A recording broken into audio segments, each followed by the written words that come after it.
Bom dia aos de casa, bom dia aos que estão aqui. Estava aqui, enquanto a U estava dirigindo as músicas, estava aqui pensando quanto existem algumas palavras que a gente precisa, de fato, traduzir novamente, a gente precisa rever. Uma delas é arrependimento. Provavelmente, para a maior parte de nós aqui, arrependimento tem alguma coisa a ver com remorso, né? Quando Jesus usa a expressão arrependei-vos, arrependam-se, quando Jesus, no início do seu ministério, fala a respeito disso, quando Jesus escreve, através de João, lá em Apocalipse, para a igreja de Éfeso, ele diz, arrependam-se. Onde é que vocês cometeram os erros que vocês cometeram? A gente tem uma ideia de arrependimento muito diferente daquela que os originais estavam querendo nos ensinar, aquela das primeiras palavras ali, no caso, em especial, o próprio Jesus. A palavra arrependimento ali é bem diferente da nossa tradução. Arrependimento ali é um conjunto de duas palavras, é uma soma de duas palavras, meta e noia. Noia é uma das expressões gregas para mente. Existem várias. Psique é uma delas, noia é uma delas. Daí surgem expressões do nosso dia a dia, como paranoia, né? Uma pessoa que tem uma mente e outra mente paralela, criando outras coisas. E meta tem a ver com ir além. Nós estamos tendo Jesus chamando a nossa atenção para que a nossa consciência se expanda, que ela vá além.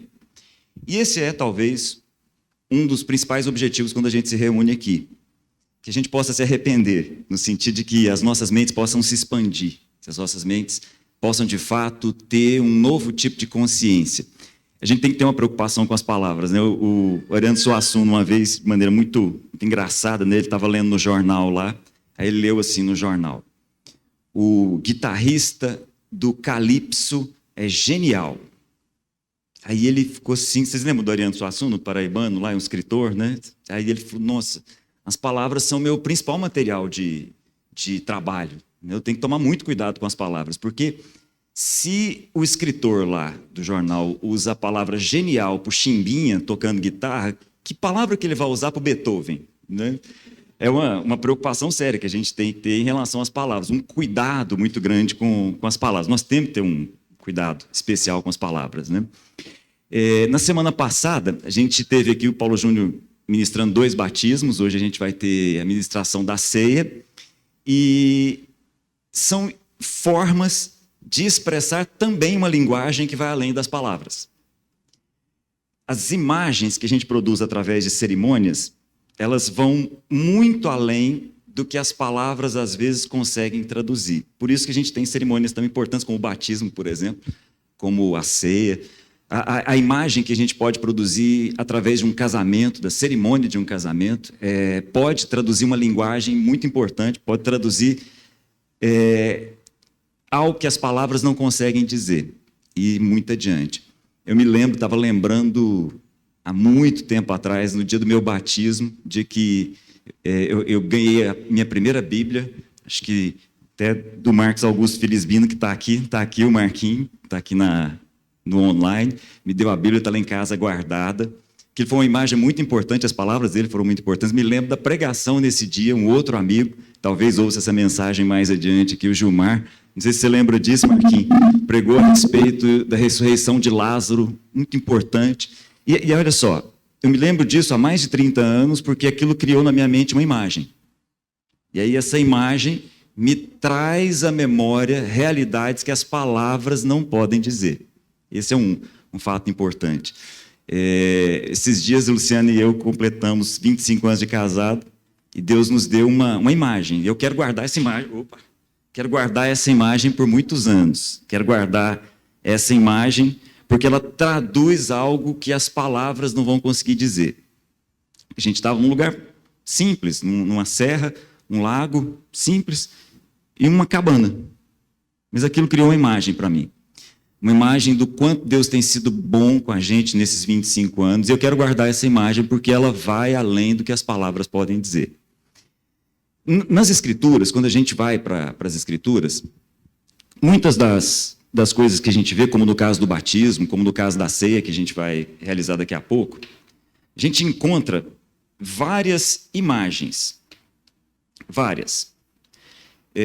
São formas de linguagem com as quais Deus fala com a gente, com as quais Deus nos ensina. Já pensou se Deus falasse com a gente numa língua que a gente não entende? Não ia adiantar muita coisa, né? Às vezes ele faz isso, de maneira proposital, até para nos humilhar, porque quando a gente lida com uma língua que a gente não entende, é uma humilhação enorme, né? Você está num lugar, você está numa roda, onde as pessoas estão falando uma língua que você não está entendendo, humilha bastante, né? Às vezes Deus faz isso, de maneira proposital. Jesus muitas vezes contou parábolas em que ele tinha certeza absoluta que ninguém estava entendendo nada. E deixou claro, deixou muito claro, que não estava entendendo mesmo. E era para mexer com a cabeça de todo mundo. O livro de Apocalipse tem lá uma série de coisas que ninguém entende absolutamente nada. Ninguém. Tem suposições, várias suposições. E aquilo nos humilha bastante. Mas, em geral, Deus fala conosco numa linguagem que a gente possa entender. Em geral, Deus conversa com os seres humanos a partir de uma língua que os seres humanos entendam. E é interessante isso. Eu não sei se vocês sabem, quando o próprio Deus fala com Abraão e fala para Abraão, olha, você, a partir de agora, vai ter comigo uma aliança simbolizada pela circuncisão. Não sei se vocês já perceberam no texto lá em Gênesis. Não teve necessidade nenhuma de explicar para Abraão o que era, porque Abraão sabia o que era. Circuncisão existe muito antes de haver povo de Israel. Circuncisão era uma cerimônia que os egípcios, os hititas, os etíopes realizavam e estava associado à fertilidade masculina. Não sei se vocês lembram, quando Moisés sai com o povo de Israel do Egito e para aos pés do Monte Sinai, o texto diz assim, alguns sacerdotes se aproximaram do monte. Não sei se vocês já perceberam isso daí. Só que tem um detalhe. Não havia o livro de Levítico ainda nesse momento. O sacerdócio em Israel não tinha sido estabelecido. Mas já existiam sacerdotes. Porque sacerdote, circuncisão, altar, é desde sempre. Só que quando Deus vem conversar com o povo dele e falar a respeito de sacerdócio, ele vem trazer coisas novas dentro do mesmo conceito, ou seja, dentro da mesma linguagem, e muitas vezes ele vem inverter o sentido das coisas. Deixa eu explicar isso melhor para vocês. Altar é algo que existe desde que o ser humano é ser humano. Sacrifício é algo que existe desde que as primeiras pinturas em cavernas apareceram, tem lá cenas de sacrifícios e de altares. Aliás, desde os primeiros capítulos de Gênesis, a gente vê dois irmãos fazendo um sacrifício, oferecendo uma oferta a Deus. Isso é desde sempre. Só que quando Deus vem conversar com os seres humanos usando essa linguagem, a linguagem do sacrifício, do altar, da oferta, do santuário, do sacerdote, ele fala nessa linguagem que os seres humanos conhecem, mas ele traz alguns significados novos e ele inverte o sentido de algumas coisas. Mas nem sempre nós percebemos. Deixa eu colocar isso de uma maneira mais objetiva. Sentido não é a mesma coisa que direção. Então, por exemplo, nós temos uma estrada entre Goiânia e Anápolis. O sentido pode ser de Goiânia para Anápolis e pode ser de Anápolis para Goiânia. Entenderam? Então, muitas vezes, Deus está conversando com os seres humanos dentro da mesma direção, mas Ele está, literalmente, invertendo o sentido das coisas. Entendeu o que eu digo? Nós temos que estar atentos a isso, porque senão fica parecendo que é exatamente a mesma coisa, e não é. Porque uma mudança de sentido muda absolutamente tudo. Uma coisa é sair de Goiânia e ir para Anápolis. Outra coisa totalmente diferente, dentro da mesma direção, é sair de Anápolis e vir para Goiânia. Concordam? Então, dentro da mesma direção, nós precisamos estar muito atentos e prestar atenção. As imagens são importantes. E é esse o ponto que eu queria destacar aqui. Eu quero trazer algumas imagens com vocês para a gente chegar na imagem da ceia, que é o que nós vamos realizar hoje aqui, em memória. Alguns psicólogos trazem isso de uma maneira muito interessante. Nos últimos anos, algumas pessoas começaram a estudar o que acontecia com as pessoas que tinham passado pela guerra ao olhar a imagem de uma guerra. Entenderam? A pessoa foi para a guerra, voltou da guerra, está lá, vivendo seu dia a dia. O que acontece com ela quando ela vê na televisão, numa fotografia, o que quer que seja, a imagem da guerra. O que isso traz para ela? Entenderam? Isso é chamado de estresse pós-trauma. Ela sofre um estresse depois de já ter vivido o que viveu, simplesmente pelo fato de enxergar uma imagem. Para as pessoas que viveram muito de perto, a fome na África, quem conviveu diretamente com isso, quando vê a imagem que passa na TV, nos jornais, assim por diante, a pessoa sofre um estresse pós-trauma. Ela literalmente começa a ficar ansiosa, começa a ficar angustiada por ver aquela imagem. As pessoas que viveram muito diretamente o 11 de setembro, as pessoas, não sei se vocês já conversaram com pessoas que estiveram ali, na hora. Tive um amigo que estava dentro do prédio, conseguiu nadar, olha que coisa, conseguiu nadar 3 andares dentro da caixa de escada, empurrou, saiu correndo descalço, andou 10 quilômetros sem olhar para trás. Toda vez que essa pessoa vê uma imagem do 11 de setembro, ele entra num estresse, claro, né? Agora, o inverso também é verdadeiro. Por isso que eu comecei falando de coisas que são positivas. Imagens podem causar estresse, mas imagens podem também, voltando ao início da nossa conversa, expandir a nossa consciência. É esse o meu ponto. Serve na ida e serve na volta. A direção é a mesma, só muda o sentido. Entenderam? Então, há imagens importantes, há imagens muito importantes em toda a Escritura, e a gente precisa aprender a lidar com essas imagens para que isso possa, de fato, mexer muito com a gente. E, na minha opinião, a linguagem dos sacrifícios de Deus nas Escrituras, a imagem dos sacrifícios como apresentado nas Escrituras, me parece ser uma das coisas mais mal compreendidas de toda a Bíblia. Exatamente porque nós olhamos para aquilo e não percebemos o sentido em que aquilo está.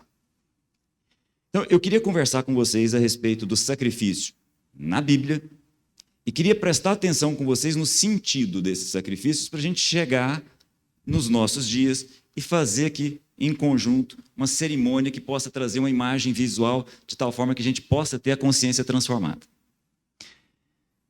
Para a gente entender o sacrifício, segundo a Bíblia, nós precisamos entender algumas coisas muito importantes. Muito.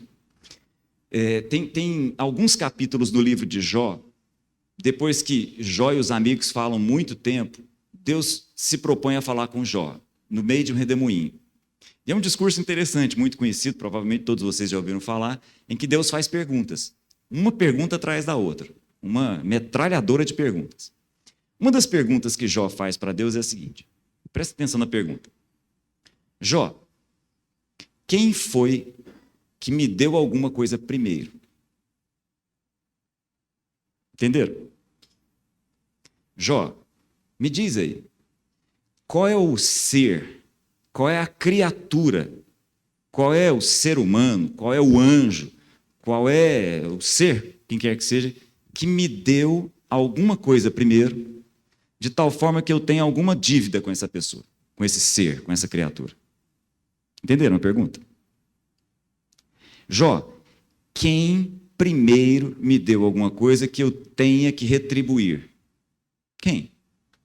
Isso é uma pergunta importante, né? É o próprio Deus fazendo a pergunta, para Jó e para todos nós. Se é assim, qual o sentido dos sacrifícios? Quando Deus está lá quando Paulo está lá em Atenas, ele encontra uma placa ao Deus desconhecido. E aí ele se propõe a falar com a turma que está ali a respeito do Deus desconhecido. Quando Paulo vai falar a respeito do Deus desconhecido, ele diz assim, o Deus desconhecido, para o qual vocês fizeram uma placa, eu quero falar para vocês. Esse Deus que vocês não conhecem, esse Deus que criou todas as coisas, ele não habita em templos feitos por mãos humanas. Isso por si só já merecia uma conversa longa. Mas ele continua.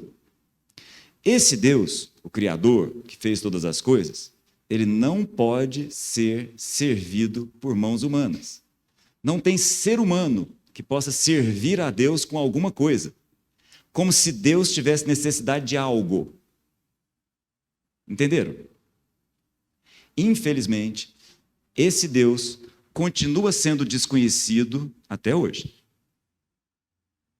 Em vários lugares. Nas faculdades, nas igrejas, nos templos. Porque ainda tem uma mentalidade que acha que tem algo que possa oferecer a Deus. Entenderam?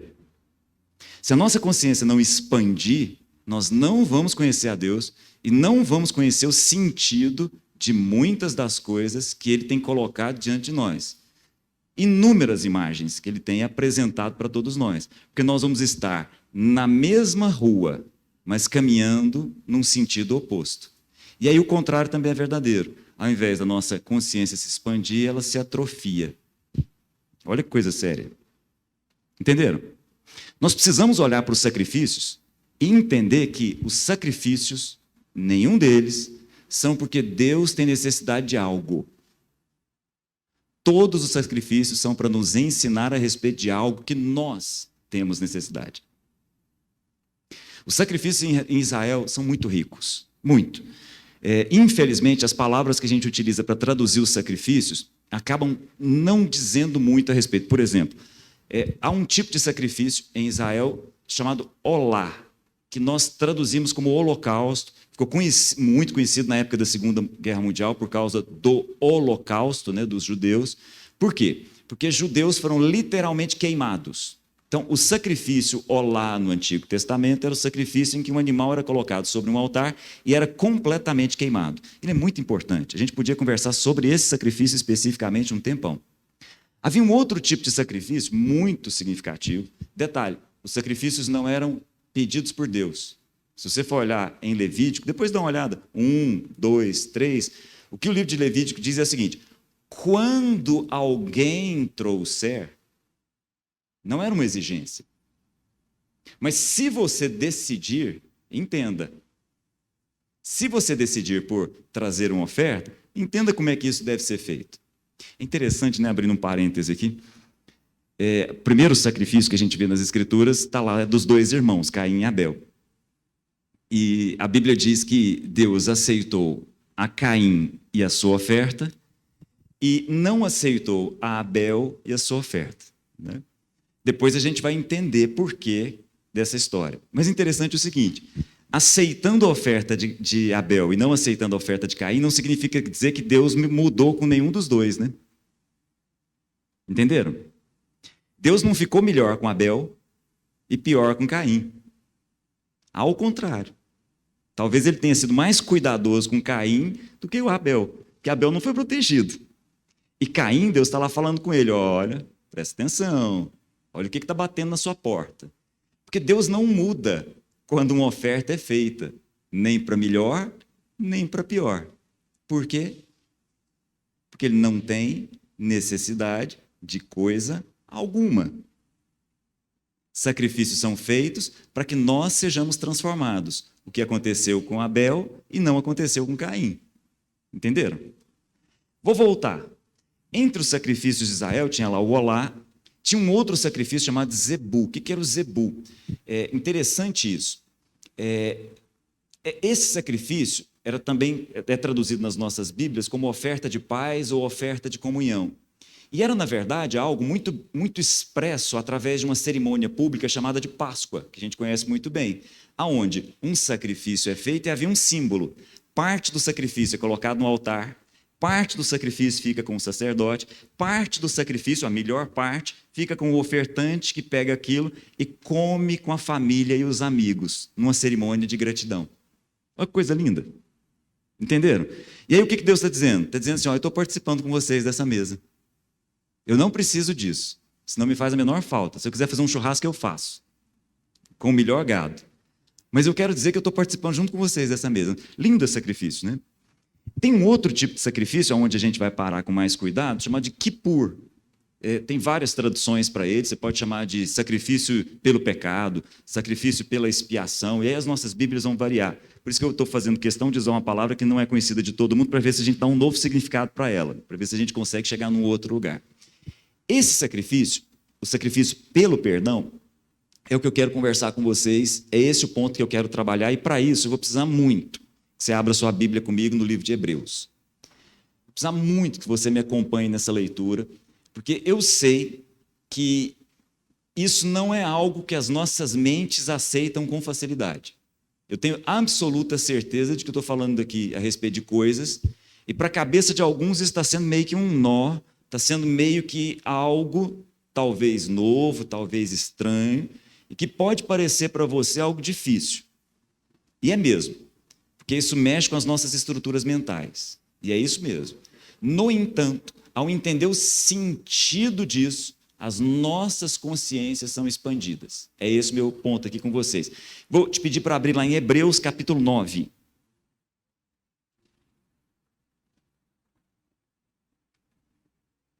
Hebreus capítulo 9. Muito importante que você acompanhe junto comigo, exatamente para isso, para a gente formar juntos uma imagem. Ora, acharam aí? Tranquilo? Ora, a primeira aliança tinha regras para adoração e também um santuário terreno.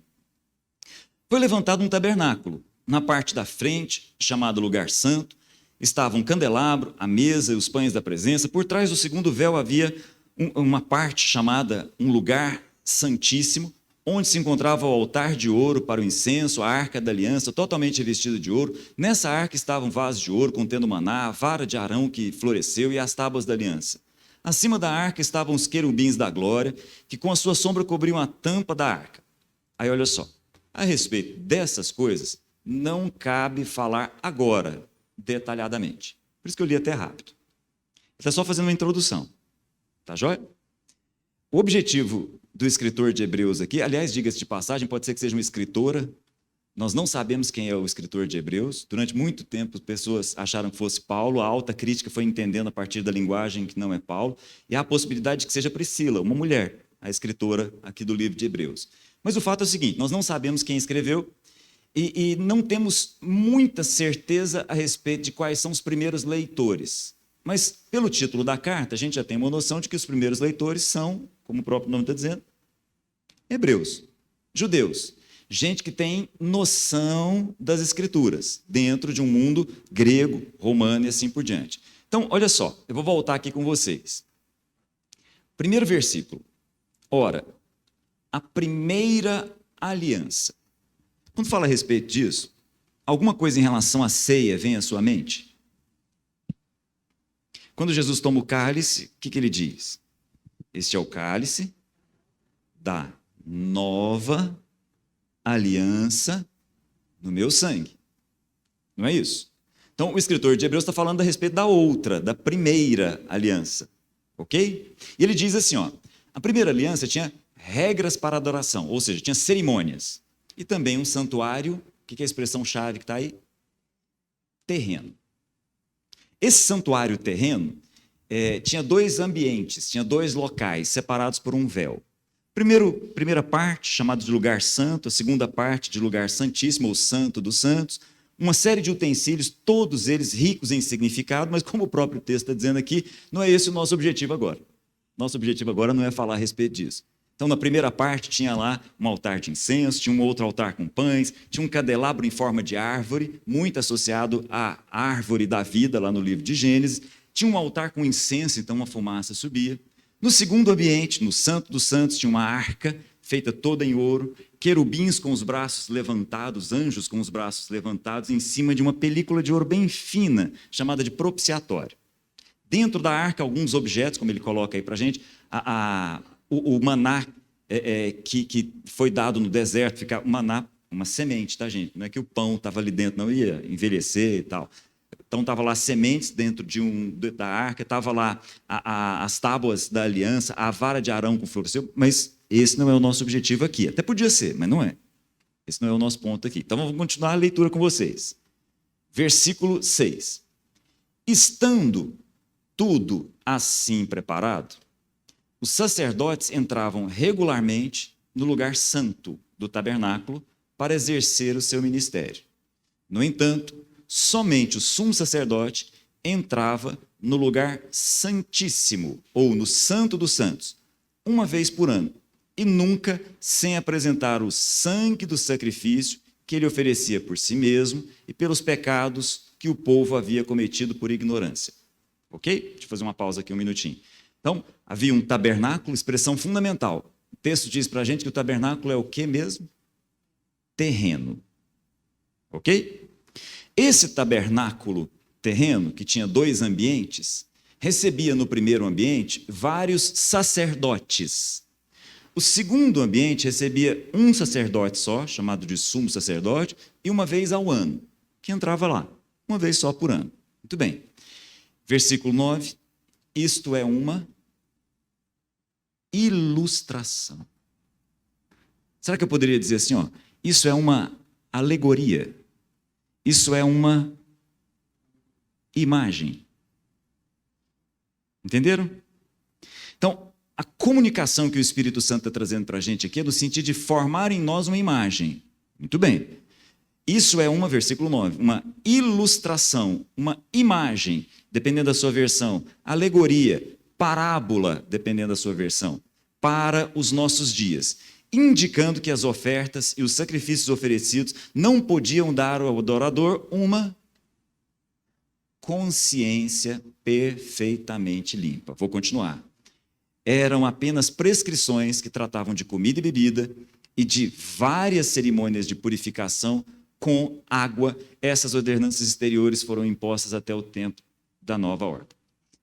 Como eu disse no início, os primeiros leitores dessa carta eram hebreus, então eles estavam lendo e estavam entendendo muito bem o que o escritor está dizendo. Isso para nós pode não ser bem assim.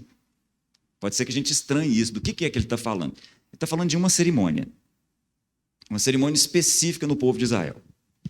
O povo de Israel tem várias festas, como a gente sabe, mas uma delas era conhecida como o dia. Então, havia a festa de Pentecostes, ou a festa das primícias, a festa das colheitas, havia a festa das trombetas, a festa da Páscoa, a festa dos pães sem fermento. O povo gostava de festa, né?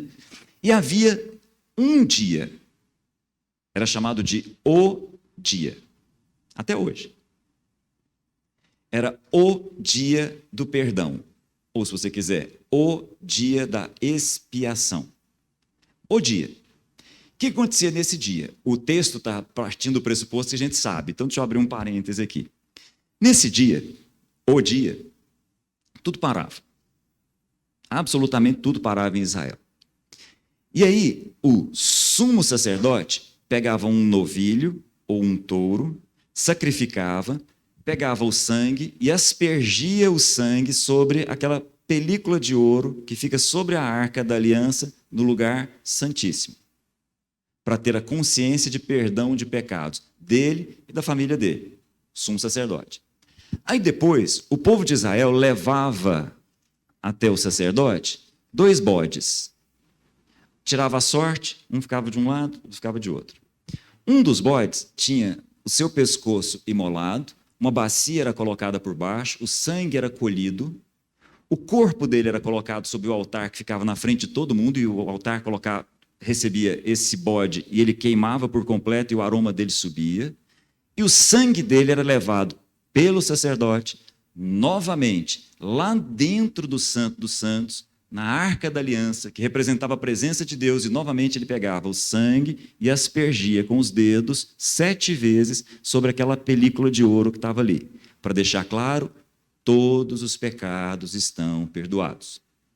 E aí pegava o segundo bode, colocava as 2 mãos sobre esse segundo bode, para dizer o seguinte, olha, todos os pecados foram transferidos para esse segundo bode aqui, e aí uma pessoa escolhida pegava o bode, chamava bode para Azazel, pegava esse segundo bode, levava lá no deserto e deixava o bode lá, e pronto, voltava, lavava as suas roupas e voltava para a comunidade novamente.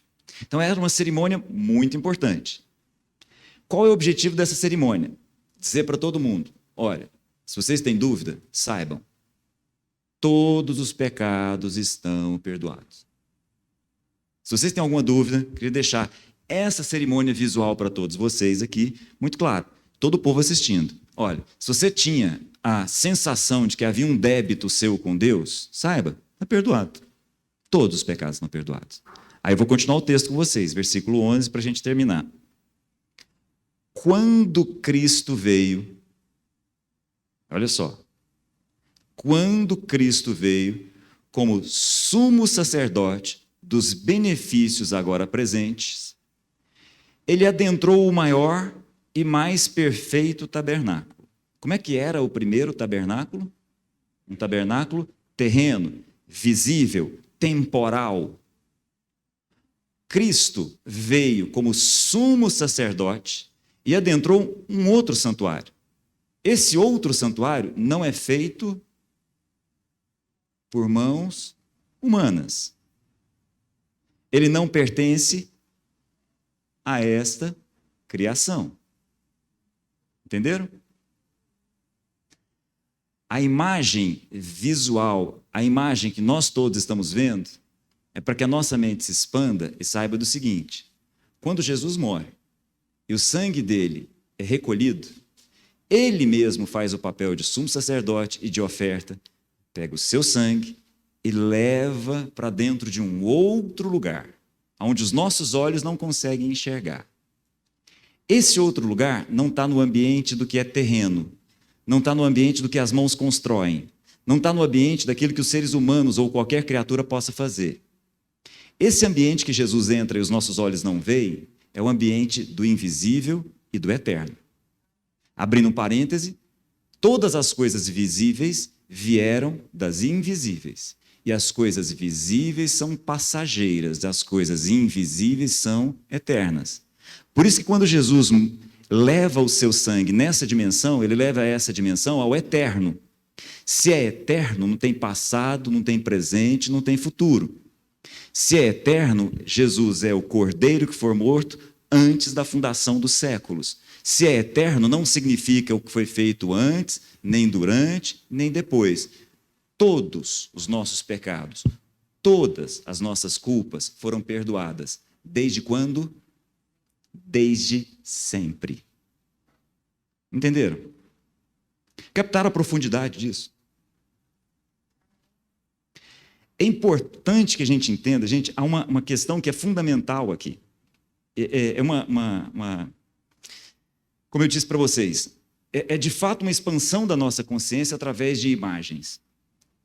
É importante que a gente entenda que o que Jesus fez, é muito importante que a gente entenda que o que Jesus fez tem um sentido. Muito importante. Na verdade, é fundamental. Eu faço sempre essa pergunta: quem é que se sacrificou na cruz? É uma pergunta importante essa. Infelizmente, até hoje, como eu disse para vocês, o Deus e Pai de Jesus talvez fosse melhor classificado como o Deus desconhecido. Até hoje. Porque até hoje, alguns de nós ainda temos em mente que o que Jesus estava fazendo era acalmando o Deus dos deuses. Até hoje, nós achamos que o que Jesus estava fazendo era dando um jeito de Deus ficar mais calmo com a gente, pecador. Entenderam? Até hoje, nós ainda achamos que o que Jesus estava vivendo era a vingança de Deus que deveria cair sobre nós. Até hoje, alguns de nós ainda achamos que o que Jesus estava fazendo era reparando o dano. Nada a ver, gente. Nada a ver. Não era uma vingança que estava sendo feita, era a justiça que estava sendo estabelecida. E a justiça sempre está em abrir mão do direito. A justiça só acontece no perdão. Não é que Deus estava sendo apaziguado. Não, é que a paz agora estava sendo estabelecida. Importante isso. Não era um reparo que estava sendo feito. Não, era uma restauração. São coisas muito distintas. Uma coisa é eu pegar um carro velho e fazer um reparo. Outra coisa é eu pegar um carro velho e restaurar. Quando eu faço isso, eu trago o carro ao seu original. São coisas totalmente diferentes. Não é uma vingança aqui, é justiça. Não é um reparo, é literalmente uma restauração. O que nós temos aqui, como o dia era conhecido, é o dia do perdão. E aí eu quero terminar dizendo para vocês o seguinte: portanto, se alguém está em Cristo, é nova criação. As coisas antigas já passaram, e eis que surgiram coisas novas. O que era antigo já passou. Nós somos nova criação. Tudo isso provém de Deus, que nos reconciliou consigo mesmo por meio de Cristo e nos deu o ministério da reconciliação, ou seja, que Deus estava em Cristo reconciliando consigo o mundo. No início aqui da nossa reunião, eu li a conversa de Jesus com Filipe. Jesus falando: Filipe, até hoje você não percebeu? Quem me vê, vê o Pai. Filipe, até hoje você não percebeu que eu e o Pai somos um? Filipe, até hoje você não percebeu que o Pai está em mim e eu estou no Pai? Filipe, até hoje você não percebeu que o Pai está em mim realizando a sua obra? Deus, expressão de Paulo em 2 Coríntios, depois se você quiser ler. Deus estava em Cristo reconciliando consigo o mundo. O que nós enxergamos na cruz, visual, aconteceu na eternidade. E não foi um sacrifício a Deus, como se Deus tivesse necessidade de alguma coisa. Foi uma oferta de amor a todos nós, para ver se nós temos a nossa consciência transformada. Entenderam? Não há absolutamente mais nada que precise ser feito, a não ser ganhar uma nova consciência e viver em liberdade diante de Deus, a favor dos homens, descobrindo o que é o amor, descobrindo qual é o sentido da vida. E aí, para terminar, que diremos, pois, diante destas coisas? Será que a gente pode dizer ainda mais alguma coisa diante dessas coisas? Palavras de Paulo. Se Deus é por nós, quem será contra nós? Aquele que não poupou o seu próprio filho, mas o entregou por todos nós, como não dará com ele e de graça todas as coisas? Quem fará alguma acusação contra os escolhidos de Deus? É Deus quem os justifica. Quem os condenará? Foi Cristo Jesus que morreu e mais, que ressuscitou e está à direita de Deus e também intercede por nós. Quem nos separará do amor de Cristo? Quem? Será a tribulação? Será que alguma angústia nas nossas vidas nos separa do amor de Cristo? Será que alguma perseguição? Será que a fome, a nudez, o perigo, a espada? Em todas as coisas, somos mais do que vencedores por meio daquele que nos amou. Somos mais do que vencedores por meio daquele que nos amou. Estou convencido, Paulo dizendo e nos ensinando, de que nem a morte, nem a vida, nem anjos, nem demônios, nem o presente, nem o futuro, nem quaisquer poderes, nem a altura, nem algo que está acima, nem profundidade, algo que está abaixo, nem qualquer outra coisa na criação será capaz de nos separar do amor de Deus que está em Cristo Jesus. Então hoje, quando a gente partir o pão, quando a gente tomar do cálice, vamos entender a imagem.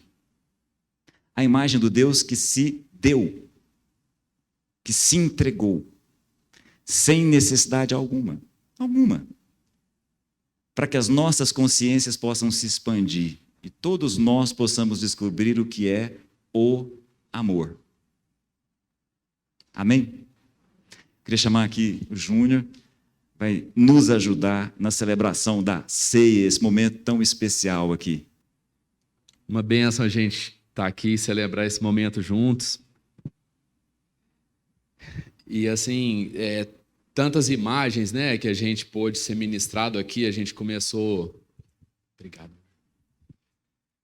Falando sobre o Rio de Deus, o Raul aqui, o Cláudio, e depois o Cláudio trouxe para a gente essas imagens que constam aqui em Hebreus 9,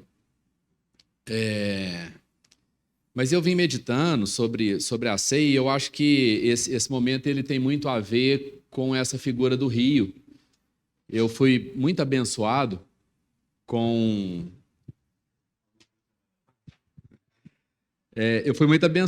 essa figura do rio, e a gente cantou aqui e louvamos a Deus nesse contexto, fomos ministrados. Tudo isso que a gente está passando, né, já há 1 ano e meio, praticamente, vai fazer 2 anos agora no começo do ano, eu fico pensando assim, esse momento está passando, né? Na questão da saúde, cada dia isso está menos grave. Cada dia a gente está menos assustado, as coisas vão se alinhando novamente como a gente estava acostumado. E a pergunta pelo menos assim para mim, no meu coração, né? Como é que a gente está saindo disso? Houve assim um momento, houveram situações muito difíceis, né? Muita gente faleceu, muita gente morreu. Deus chamou muita gente e isso entristeceu muito os nossos corações. Mas para a gente que está aqui, como é que a gente está hoje? Se a gente for pensar lá em março do ano passado, como é que a gente estava e como é que a gente está hoje? O que Deus promoveu no nosso coração? O que Deus nos ensinou durante esse tempo?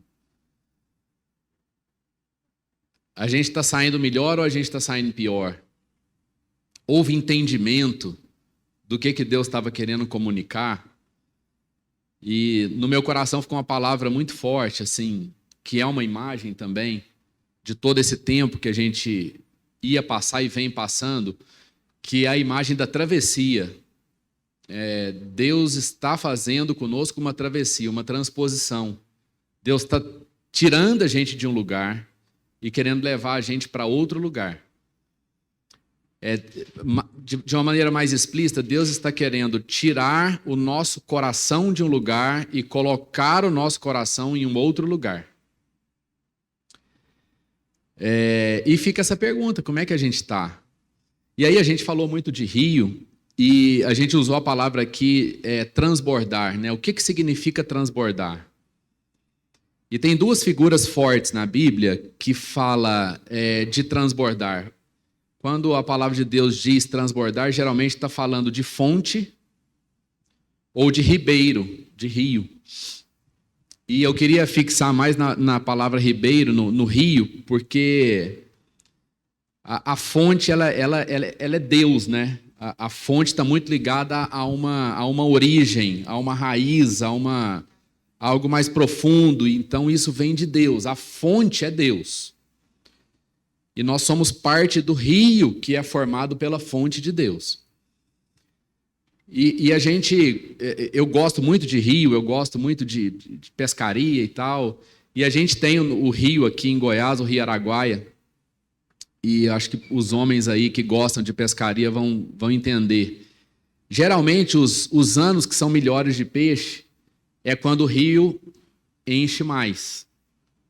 Porque quando o rio enche mais, o Araguaia tem essa característica, existem muitos lagos em volta, e quando o rio enche muito, então a caixa do rio sai para fora e alcança lugares que o leito natural desse rio não alcança nas outras épocas do ano. Então, quando chove muito, o rio se comunica com áreas que ele não comunicaria antes, e há um trânsito, há um fluxo, há uma movimentação de fauna e de flora nessa situação. E aí os peixes dos lagos comunicam com os peixes do rio, os peixes do rio comunicam com os peixes do lago. E aí geralmente esses anos são os anos onde a gente tem mais fartura de peixe.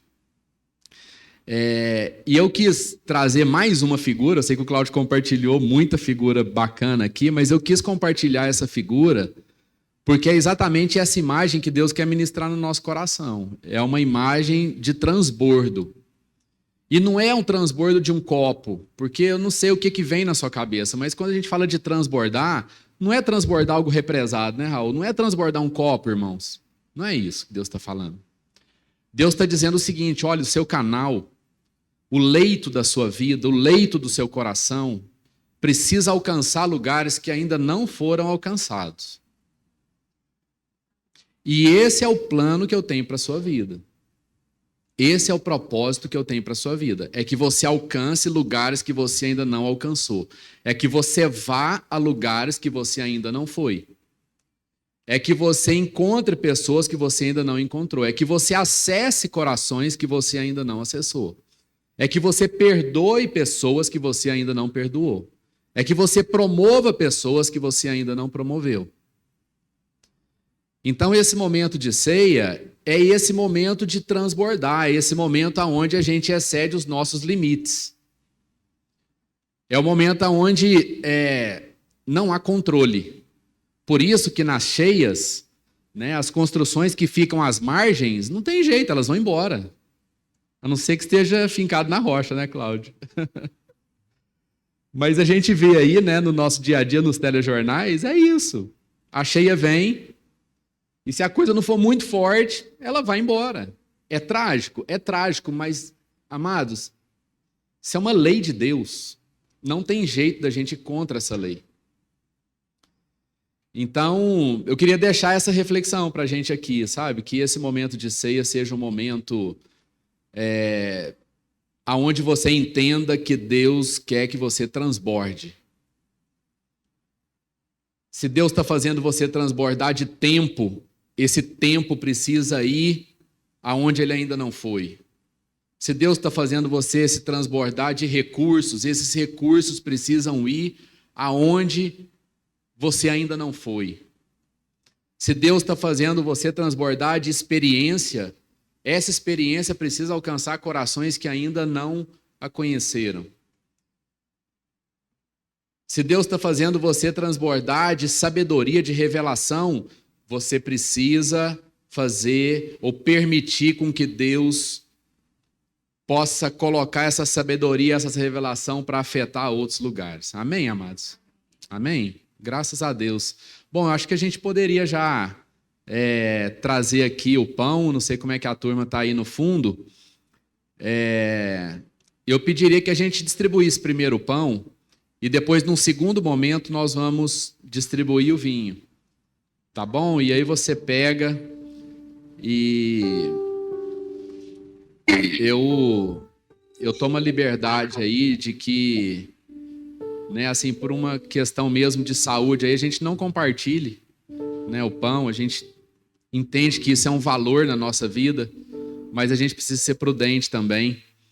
Então, e aproveitando isso, vamos fazer esse momento de reflexão na ceia em relação à nossa vida. Amém. Focado no outro. Focado no outro. Mas hoje você vai comer o seu pão. E você vai dizer, e você vai refletir com Deus sobre o seu transbordamento. Deus quer que haja fluxo na nossa vida. Ele quer que pessoas saiam da nossa vida e vá para outros lugares, pessoas que cheguem à nossa vida e fiquem. O reino de Deus é assim, amados. É um fluxo constante. Verdade. As pessoas não chegam na nossa vida só para ficar.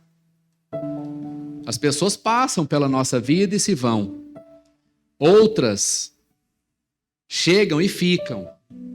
Outras nunca mais voltam. Então, como é que a gente tem entendido isso? Nós estamos passando por um período que vai ficar marcado na história daqui 30, 40, 50, 100, 200 anos, se Jesus ainda não tiver voltado. Nós vamos ser relatados na história da civilização. Mas, em detrimento dessa história grande, o que Deus está fazendo na sua história? Durante tudo isso que a gente está vivendo, durante tudo isso que você viveu. Amém? Está todo mundo com o pão? Juninho, Pastor Júnior, tá? Oi, meu irmão, tô te ouvindo.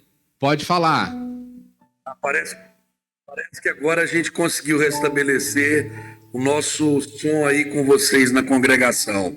Eu, como representante aqui dos irmãos que estão pelo Zoom, pela internet, queria dizer da alegria com essa palavra vinda hoje aí, desde o momento do louvor com o Raul. Aliás, começou de manhã com o Paulo Júnior, falando sobre osmose através da água, aquela água que não pode ser contaminada, né? Que somos nós, assim como aquela poço samaritano que bebeu daquela água e nunca mais teve sede, porque todo que bebe dessa água nunca mais terá sede. Então, Amém. Aí, um áudio com essa palavra, agora você, Juninho. E eu queria aqui da nossa casa, eu, a Lalá, a Rebeca, a gente está aqui com o nosso pãozinho aqui, ó, o nosso copinho também do vinho, a gente vai cear junto com você, viu? Amém? Graças a Deus, meu irmão. Amém. Amém, irmão. Marquinhos, você quer compartilhar algo conosco? Uma alegria, Juninho, de poder compartilhar com os irmãos do pão e saber que nós somos essa água que tem que fluir, né? Não pode estagnar. Amém por isso. Amém, Marquinhos. Que benção, meu irmão. Muito bom. Vamos então. Bom, eu espero que você em casa esteja aí já de posse aí do seu pão, né? E em seguida nós vamos tomar o vinho. Graças a Deus. Vamos ficar de pé, vamos agradecer a Deus, fazer uma oração por esse momento tão singular na nossa vida. Pai, muito obrigado. É com grande alegria que a gente faz isso em memória do teu Filho amado, do teu unigênito que se tornou primogênito, porque hoje nós somos irmãos de Cristo Jesus. Nós te agradecemos, o nosso coração transborda de gratidão porque fomos adotados pelo Senhor e hoje pertencemos à família do Senhor, a uma grande família de irmãos. E a jornada da vida é essa, é o Senhor ensinando a gente a amar os nossos irmãos. Por isso nós oramos, Deus, para que a nossa vida transborde. Que esse pão que simboliza o seu corpo, que foi crucificado, que padeceu sofrimento, mas que depois do terceiro dia ressuscitou e trouxe salvação para a nossa vida. Ó Deus, que isso não fique apenas no nosso coração, que as nossas realidades de ressurreição, de revelação, de sabedoria, que as nossas virtudes de amor possam transbordar muito além de nós mesmos. Que a gente, como rio de Deus, possa sair do nosso canal, do nosso leito e atingir, Deus, os lagos, que isso possa promover vida, que isso possa fazer florescer tudo que está à volta desse rio. Que haja fluxo, que haja disposição, ó Deus, de transbordo, de doação, de compartilhamento de água e de vida. Em nome de Jesus. Amém. Graças a Deus. Podemos comer o nosso pão, amados.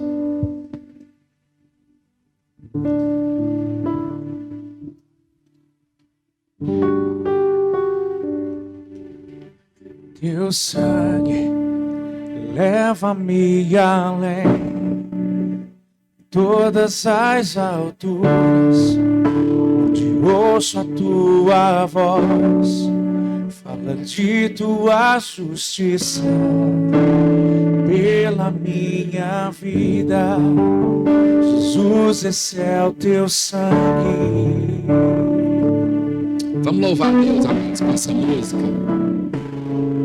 Tua cruz mostra tua graça, fala do amor do Pai, prepara para nós o caminho para Ele. Posso me achegar somente pelo sangue.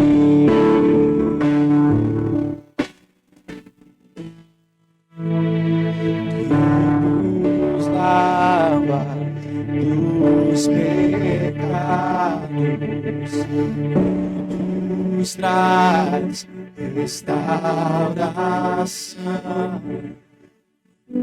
Nada além do sangue, nada além do pelo sangue de Jesus.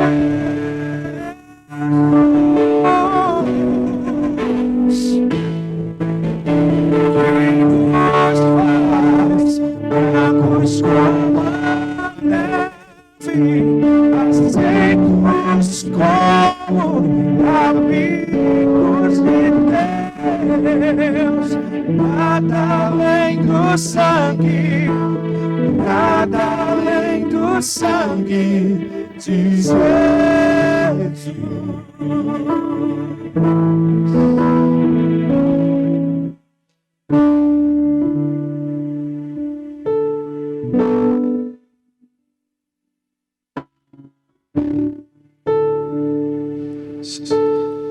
Graças a Deus. Todos receberam aí? Tem alguém ainda que não recebeu? Levanta a mão pra gente. Se tiver alguém sem, mais ali no fundo, ali perto da porta ali. Permaneça com a sua mão levantada para os irmãos identificarem aí quem ainda não recebeu.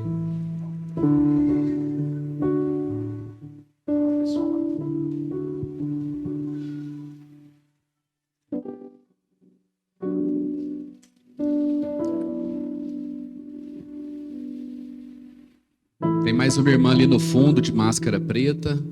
O outro irmão atrás também.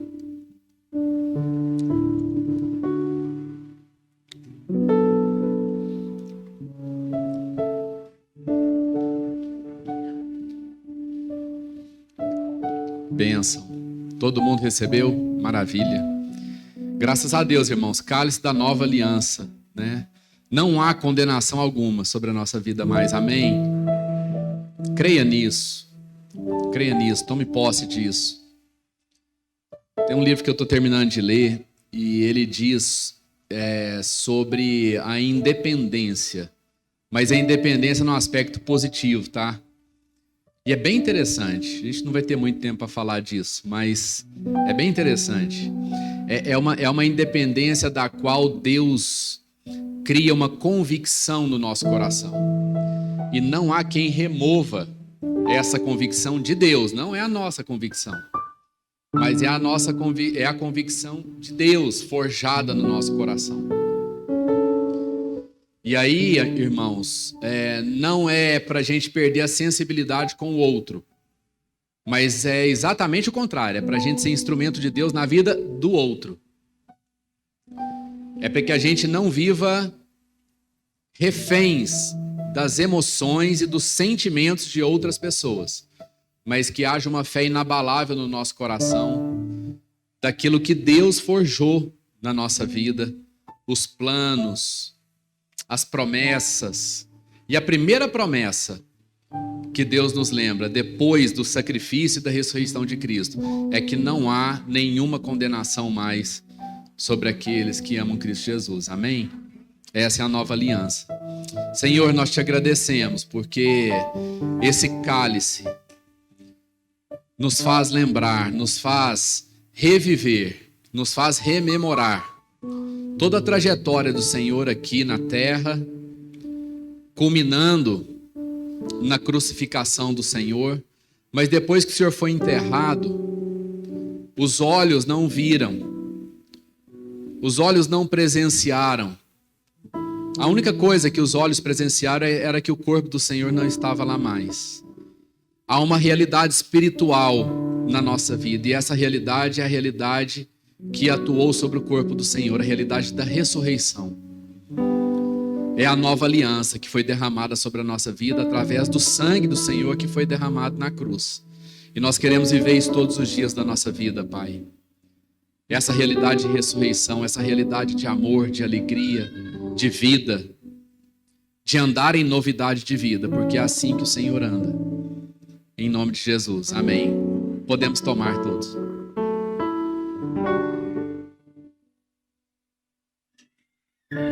Graças a Deus, amados.